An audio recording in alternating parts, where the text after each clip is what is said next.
It's a stunning news for pageant fans after Miss Grand International 2024 winner Rachel Gupta has stepped down.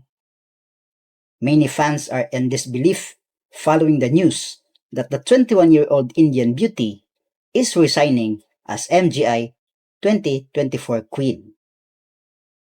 In a video titled The Truth About the Miss Grand International My Story, Rachel emotionally spoke about her alleged sad experiences following her crowning, like toxicity, abuse, and being told to sell products on TikTok.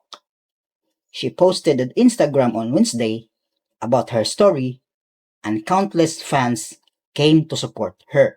You guys know they made us sell these cheap, tacky products on TikTok, all right? Like we were sales girls. You've crowned queens.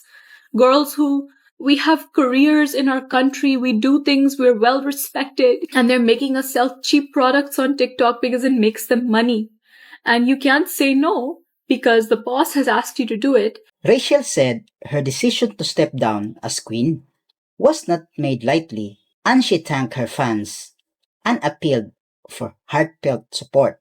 The MGI organization has issued a statement saying Miss India was stripped of her title for her supposed failure to fulfill her assigned duties, engagement in external projects without prior approval from the organization, and her alleged refusal to participate in a scheduled trip to Guatemala.